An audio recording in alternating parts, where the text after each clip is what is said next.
guys, my name is Jasmine and I am your small town gray witch here to talk to you about the things that beginner witches can do to start their craft. Alright? So, first I want to start with the 3 rules for beginner witches. This is pretty much the 3 rules that you are going to put on yourself so that way you can move through all the other things 10 times better. First rule, pick up a book. Now, this is kind of a turn of phrase when I say pick up a book. I understand that not everybody can read very well. I understand that some people have visual impairments, so on and so forth. Find a way that works for you that you can get credible sources. So, if you are unable to read very fast, or you don't like reading, or you can't read, Audible. So many books on Audible. Go on there. Literally, you can go on YouTube and go, hey, which books reviews? Go listen to the reviews on YouTube and then read the books on Audible. Books are your first line for incredible, accurate, professional sources. Alright? Now, pick up a book just means learn as much as you can. So other ways you can quote unquote pick up a book is start taking classes if you can. Now I understand sometimes you are a small town girl in a small town place and there is very few people who believe what you believe. Been there. It's kind of my thing. So WitchCon is going to be coming up. That is a slightly expensive way to go. So I don't recommend it if you are unsure about your craft, but if you just need to learn more and you're really dedicated to this, WitchCon, just type in witchcon.com, and I believe it's February 8th weekend, so that's a great resource. I hopefully will be attending because I love WitchCon. Any other classes you can get, do it. The next whole source you can do if you're not into actually reading books is YouTube. You're here, so obviously you're here. I'm an incredible source. If I do say so myself, I know that's the whole ego pride thing. But there are so many witches on here that are incredible sources and try to explain and teach and do what they do and help other people like you guys do things as well. Now, through all of this, I just have to I just have to really push to use discernment. If something sounds off, it is off. Don't do it. If someone can be the priestess of the high court of this amazing coven, Black Swan, and she knows everything, if she doesn't sound like she actually knows what she's talking about and can give you credible things, don't listen to them. Please don't listen to them. Because a lot of people do like to say, I am queen woo-woo of the woo-woo-nisms and you should listen to me. And they're actually quacks. So, and also, even if they're not quacks, what works for me may not work for you. What works for you may not work for me. This is a craft. You are building your craft. So please use discernment. So, second rule. Shadow work. I always say a balanced witch does balanced magic. It's like the key phrase that I love to say. Balanced witches do balanced magic. So shadow work is kind of like therapy. If you need therapy, please seek out a professional. And if you don't know what shadow work is, I have a video a little bit about shadow work. There's also books about shadow work. I know that there's several other people who are constantly talking about shadow work.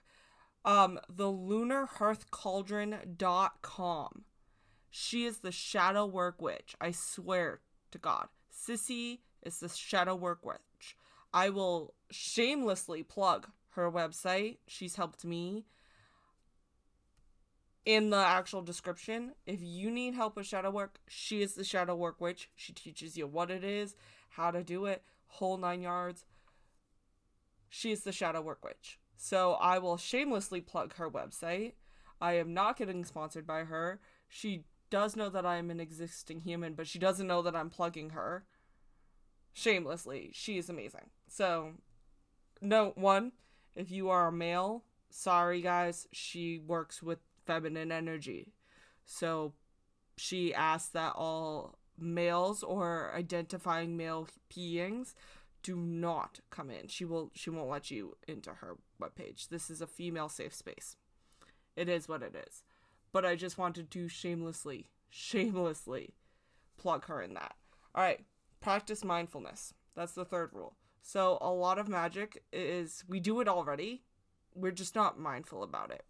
We're not aware we're doing magic. All right? So a lot of it is just practicing being aware of what you're doing. All right?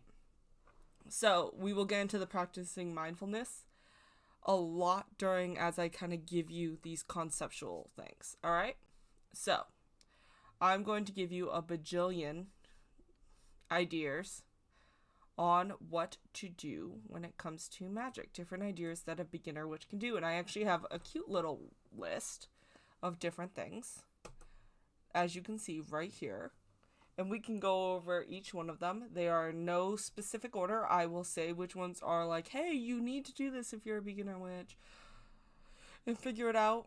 But, like, it is what it is. So we'll go down the list, and then we have a little bit of a harder thing to do. So meditation.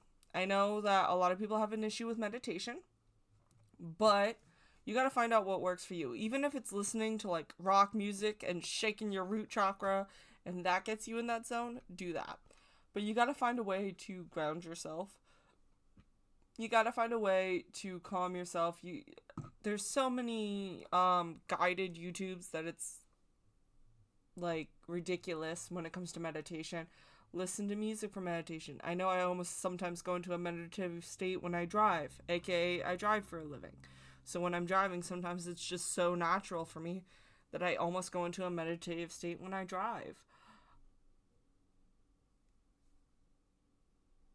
Listen to shamanic. I'm going to say that word horribly. I stink at saying that word. Drums. Listen to a metronome. There are different ways to meditate. You just got to find out what works for you. All right? All right. There are so many different videos on how to meditate. All right. Tea. Any of you tea drinkers or coffee drinkers, what are you putting into your tea? I know coffee's a little different, but what are you putting into your tea? Those herbs have correspondences for a reason. They do different things. You can look into what the correspondences are of your tea and just be a little more mindful when you're making it. Find out what's in your tea and then tell the herbs in your tea what you want them to do for you. Collect herbs safely, know what herbs are safe to ingest, and tell them what you want them to do for you. If you're drinking a lavender or chamomile tea at night, you can tell that tea, you're going to be so amazing. You're going to help me sleep well. You're going to be able to connect me into my body a little bit more, or let me escape my little body a little bit more. You're going to give me a full rest. Things like that help. It's mindfulness. Broom magic. Again, mindfulness. You have to sweep your house anyways. Sweep in a clockwise circle if you want to bring good energy in. Sweep in a counterclockwise circle if you want to push bad energy out. There's so many videos about put your broom up if you want people to leave your house. Put your broom down bristled if you want people to enter your house. That kind of stuff matters. You don't have to have this amazing witchy broom to do this either.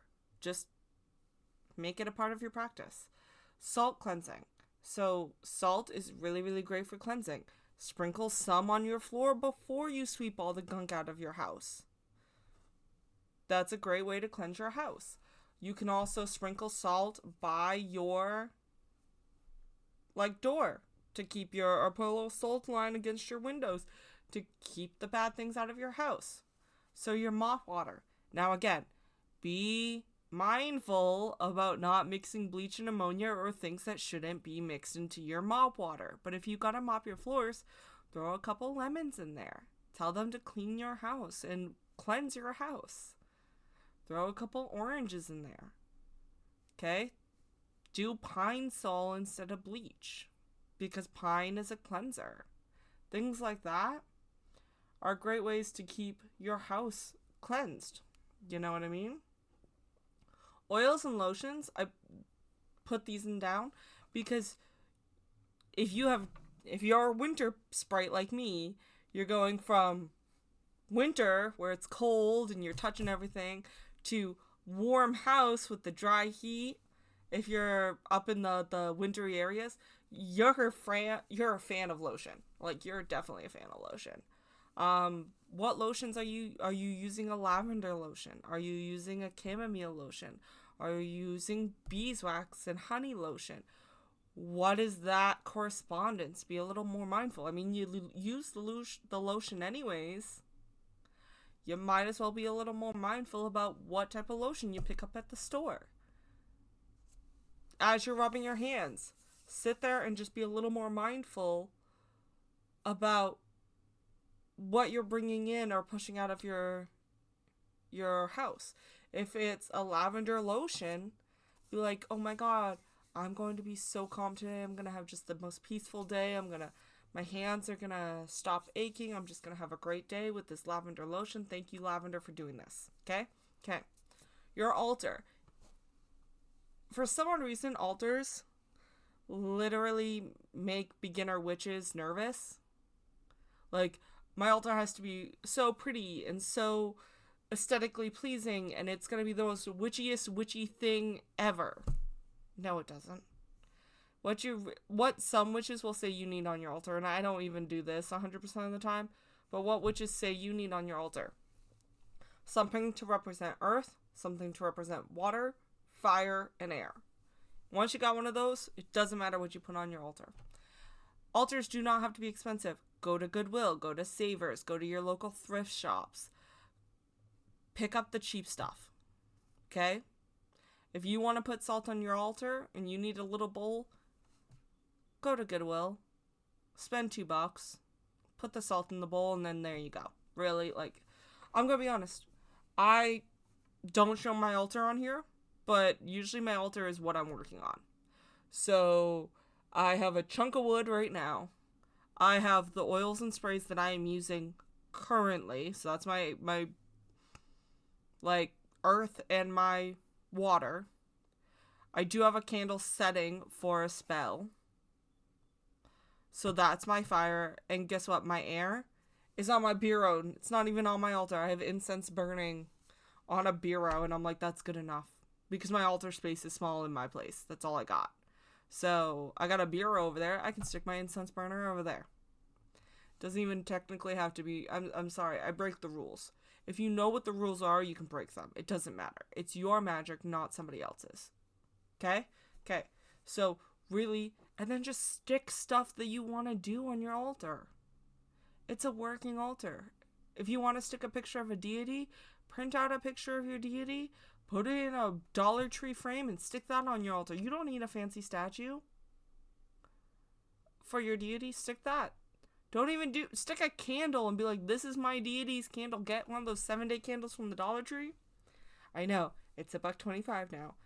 And that can be your, devote it to the deity you want to work with if that's your thing. Okay? This is your magic. It really is kind of like willy-nilly on what you want to do. Cooking. You all gotta cook dinner anyways. You gotta feed yourself somehow. If you're the one cooking dinner in your house, when you put a spice of salt, like say you want to salt your food, just be like, hey, salt, cleanse me and cleanse the bad energy out of me. As I eat you will cleanse me. Boom. You put salt on your food at the restaurant, right? And you don't even have to say it out loud. Just take a moment in yourself and be like, hey, salt, you're gonna cleanse me. Little things go a long way, okay? But if you're using oregano, if you're using dill, if you're using parsley, look up what those correspondences are. Try to use more than one source for correspondences, but, like, do what you can. Sachets and mojo bags. So satchels and mojo bags. They're pretty much bags that you just fill with stuff and you can stick them places and they do stuff. That's it. So find rose petals, stick it in there, get a little tiny stone for like $2 of rose quartz, shove that in there, stick some lavender in there. But again, tell the rose, hey, you're going to make me and my relationship loving. Rose quartz, you're going to bring forever bonds to me and my relationship. We're going to last. Lavender, you're going to bring peace to our relationship, and shove that in there. Things like that. Tie the bag up, stick it under your bed when you guys sleep. So every time you go to bed, you guys have a calming sensation around you. Carry them around you if you'd like. The same thing with spell jars. Get little jars from the Dollar Tree and fill them with things. Pour a little wax over them if you can. Boom. And these are things that are so everywhere that it's hard to like really put emphasis on it. The only thing is, if you're gonna do these things like the satchel bags, and the mojo bags, and the spell jars, I would sit with it. A lot of people fill it up, cop it, and then put it on a shelf, and that's it. You gotta sit with them. You gotta shake them if they're shakeable. You gotta put your energy back into them. That's the thing where the meditation comes in. Put your hands around these bags, hold these jars in your hands, and just focus on the intention you want them to bring you. Because that's going to make the difference, alright? Bath bags. Now that sounds kind of weird, and a lot of people just throw like petals into their bath water and kind of make their bath water a tea, but a lot of people don't want rose petals and stuff going down their drain and gunking it up. So get some disposable tea bags. They're cotton. They literally are a drawstring tie bag. Fill that with, I did one today and I filled it with bladderwhack. I filled it with rose petals. I filled it with calendula. I filled it with arnica. Just make sure that everything that you are bathing in is safe for you to bathe in. So do your research. Again, read that book in a concept. But then hang it off of if you take showers, hanging it off of the shower head. Boom. Let the water run through it as it hits you. If you're doing a bathtub, hang it off the nozzle and let the water run through it, or just toss it in the bath. That's a great way to do this. It's fine, Candle magic. A lot of people, easy candle magic, birthday candles. Birthday candles. They don't, even if you can't do candle magic because you can't burn things in your house, most of the time birthday candles are allowed to burn. Please burn safely in an apartment. Even if you're not allowed to, they don't care about a birthday candle. Birthday candles come in different colors, so find the corresponding color. Tell the candle what you want it to do. Light it. And if you can, even journal while it's burning. It's not going to burn very long, but write a sentence in your journal of exactly what you want that candle to do for you. Please be exactly careful of what you say. Money bowls. A lot of witches do money bowls. So I've even done a money bowl, and I think as long as you're not just doing it to do it, I think they really, really work. So pretty much you're going to put, a lot of people put rice in a bowl. Some people don't put rice in a bowl. I use salt. I put salt in a bowl, put a candle in that bowl, mix the salt in with bay leaves and anything that really corresponds with money. And again, this is where the reading comes in of figuring out what corresponds. You do not have to remember the correspondences. Just look it up. Boom. There you go. But you can write on bay leaves what you want to happen. They're very good money abundance working. Anything of money, anything abundance, throw it in there. Throw coins in your money bowl. Throw dollar bills, roll up dollar bills, and put those in your money bowl. But the thing is, you have to understand that you want to feed your money bowl. I think a lot of people redo their money bowl once a month, and that kind of keeps what they have going, personally. But when you feed your money bowl, it feeds you. It doesn't just sustain you, it feeds you, I think. So remember that, give and take. But yeah, coins, sit with your money bowl, throw dollars into it, so on and so forth. Just be aware that magic takes the path of least resistance. It flows like water. So you don't want to be too stringent with exactly what you want, but you also don't want to be too loose with exactly what you want, because if like you're like, hey, I want $70,000.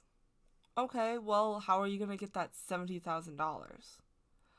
I want $70,000. Well, okay, now you got it from an inheritance, and that's not the best way to get that money. So just be a little more aware of things. Again, that mindfulness is a thing. When you visit your loved ones that have passed, bring offerings. And bring offerings that are biodegradable. So I like bread. I like apples, because I always have bread and apples and things like that. I get those. I can get those easily. If you are a cook, that's cool. Preferably if they're super meaty. I wouldn't really bring a steak to a grave. That's weird. But flowers.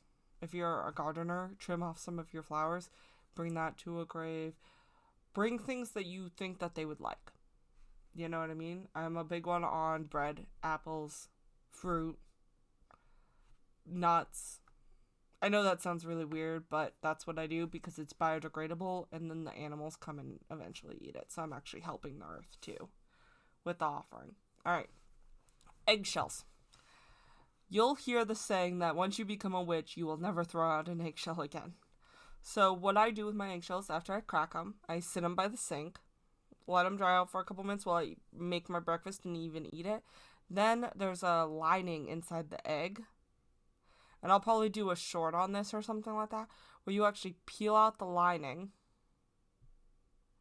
of the egg, and then you can bake the egg shell.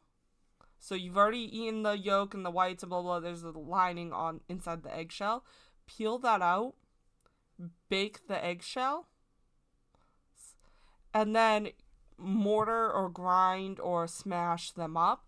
And then you can do a bunch of stuff with them, like sprinkle them on your doorways, sprinkle them around your yard or your garden. They're completely biodegradable and good for the plants and animals, so it's not even an issue what you really do with them because they're non-harmful. But they're a massive protective thing because they protect that egg, the yolk and stuff inside the egg. They protect that. So they're super good for protection and things like that. Be a little mindful with your bedtime routine. So a lot of us like to watch TV and fall asleep to watching TV. Stop doing that. Shut the TV off some nights. Even if it's only some nights. Like, the more you do it, the better you'll be. But, do you like certain blankets? Why do you like those certain blankets? Do you like sleeping in a certain position? Why do you like sleeping in a certain position? Shut off the lights. Have some time before bed, like a half an hour before you go to bed, where all TVs are just off. Journal before you go to bed. Dream journals when you wake up. Or if you have a dream, write down a little bit of that dream so that way you remember it by the time, like, morning hits. Because I know sometimes I wake up in the middle of the night, but then I'll go back to bed and I totally forget the dream. So just write, like, a sentence. Or I like peak words. I'll remember if I write like hint words. So if I have a dream about running from an alligator, I'll write running, alligator, scared when I woke up. You know what I mean? Or not scared when woke. So that way I know I was scared in the dream, I was not scared. And then the dream will come back to me just by those like 3 or 4 hint words. Because if I get up and I write, I'm not going back to bed. So, your bedtime routine. Are you going to use that lavender lotion during your bedtime routine? Right before bed, put that lavender lotion on and tell the lavender to give you a good night's sleep. Things like that. Do you have a satchel bag that you put under your pillow? Well, pull it out every night and just tell it what it needs to do and then put it back. Things like that. Or once a week. Or whatever you can manage. Simmer pots and honey jars. Simmer pot is literally what it sounds like. It's a pot that simmers on your stove. Usually you fill it up with water, and you could fill it up with pine needles, oranges, lemons, cinnamon, nutmeg, whatever you these are just the ones that are common for this time of year.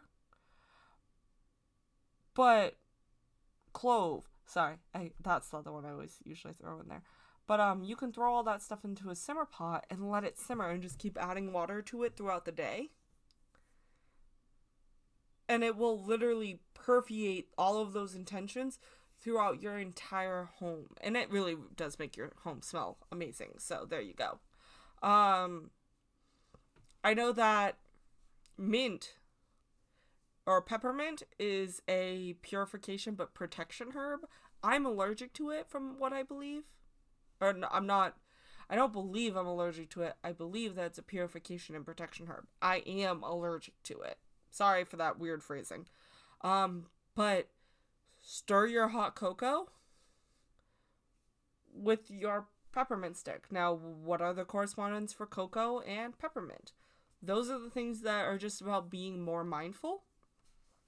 Honey jars. Honey jars, we talked about honey jars during a tag lock video. I do have an uncensored and censored tag lock video, so make sure if you are a newbie, you might want to go into the censored tag lock video. But honey jars, I teach you how to make a tag lock for them. You put it in a jar and you fill it with sugar and honey and sweet things that aren't going to rot. And then put it on your altar, put it on a shelf, sit with it once a week, and it's going to draw sweet things into whatever that intention paper says. So with tag locks, you're usually doing it towards a person. So in which case, if you want to make a really great relationship between you and your sister, that's how you would do that. You could put your sister's, it's in the tag lock video, watch it. But you can make a honey jar for you and your sister to make your relationship a little sweeter. If you want sweetness when it comes to your home, you could add things instead of a tag log. You could add things that represent a home and put that in your honey jar. It's really about intention. I know I don't have this on the list, but I love doing this around this time of year. It's kind of a Yule thing. But what you can do is dry out oranges. So you get a big orange, a really big juicy orange, and you slice it into thin slices. Not super thin, but not super thick either. And you can sprinkle them with cinnamon, nutmeg, clove, and bake them. Put a parchment paper down on the tray and bake them on low heat, very low heat, slowly to dry them out. If you have a dehydrator, that works too.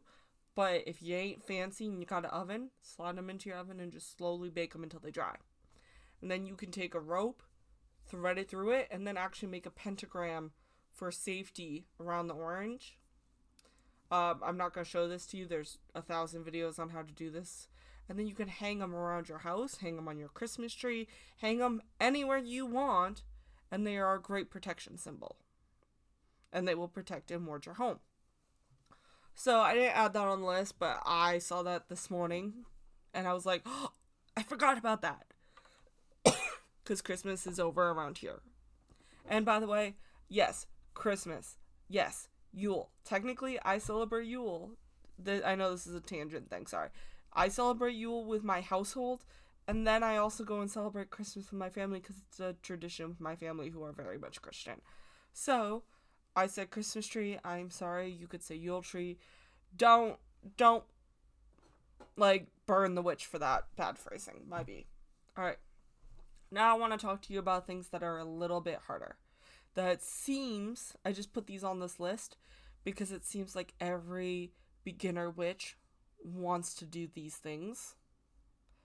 So I just wanted to remind myself to say something. This is not necessarily for a beginner, never even is like, hey, I'm thinking about witchcraft. What should I do first? It seems like they always want to do these things, but these things take skill. They're a little bit harder. And when I say a little bit, I mean a lot of it. So it takes practice and skill. So I would, if this is your goals, if tarot, divination, or working with spirit is your goals, you can start now, but don't expect to get it now. So all three of these, your first step is probably figuring out what meditation works best for you. Flat out.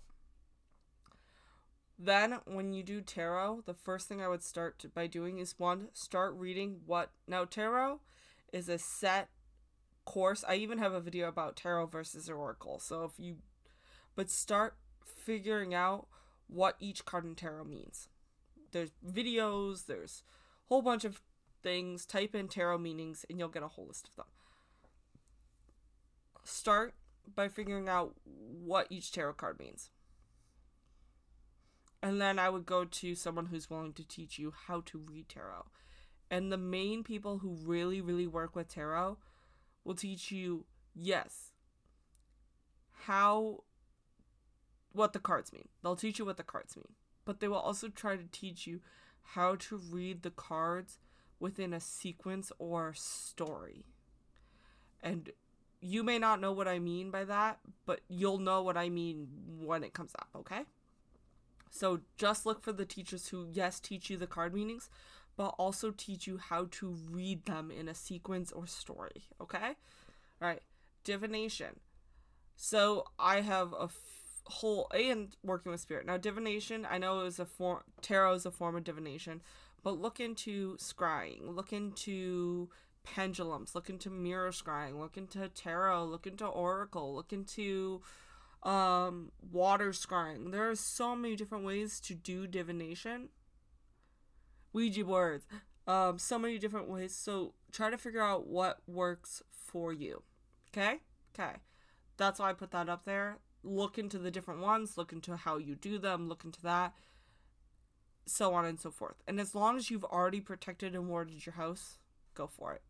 Go for it. Like, everyone's going to tell you, oh, you're not ready for that. Oh, go for it. You will never be ready unless you do it.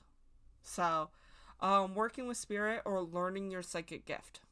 Both are kind of hand in hand. You have to kind of know your psychic gift to work with spirit. But, yada yada. I have a whole video on psychic gifts, shameless plug. A whole video on the different types of psychic gifts and hints and tricks to try to figure out what psychic gift you have. And I don't even cover the basics of it. Like, I cover bare minimum basics of it. There are so many books about how to figure out what psychic gift you have. I really do believe that everybody was born with one. It's just some come more naturally up front than others. That's all. So, shameless plug, go watch that video too. Okay? Okay. So, I had to bring this stuff up. I know, a lot of shameless plugs. But big thing on YouTube is once you learn how to discern what you actually believe and what you don't believe and what you think is good and what you don't think is good, there is so much out there for you. This video right here is almost beating a dead horse with how much there is out there for you guys to actually pay attention to. Like, there are so many people making so many videos about this stuff. It's not even funny. I'm just hoping to bring out a couple of different, like, lanes or sources, because what might not work for one works for another. If you don't connect with me, maybe you'll connect with this. But just, that's the thing is, we're teaching this over and over and over again, because if you can't get it from this person, maybe you can get it from that. Maybe that person says it in a way you can understand it. Maybe that person brings up 2% of something I didn't bring up, or maybe I bring up something that 2% the other person doesn't bring up.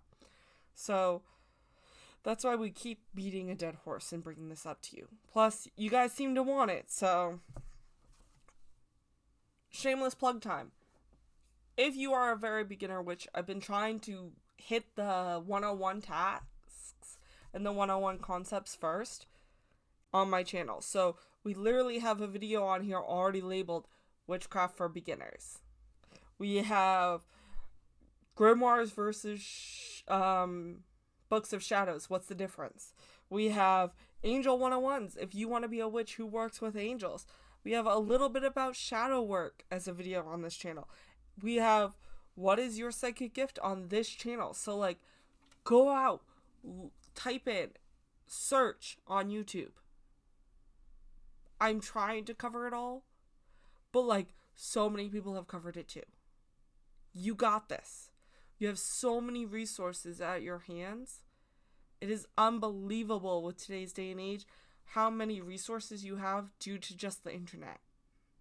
Just please use discernment, all right?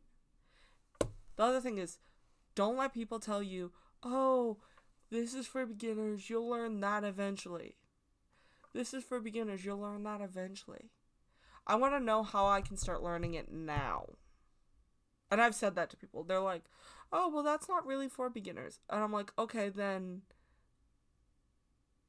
how am I supposed to learn it if it's not for beginners? Like, where is the beginning to that? I want to know that. Where is the beginning? How do I get to the beginning of learning that? And they're like, well, you gotta do this first. And I usually catch people off guard. And or they say, well, you gotta learn to meditate and do this and this and this. And I'm like, okay, so what would be the beginning steps to that once I'm ready for it? And then they kind of like, and I'm like, I will go and learn from somebody who's willing to teach me that. Because that is what I want to learn, not this. So, advocate for yourself in this. Use your discernment. If something doesn't feel right, it's probably not. And shadow work. Balance witches to balance magic, okay? Alright, so, don't let anybody stop you. You are a quaking force. And most importantly, go do magic. Bye, guys.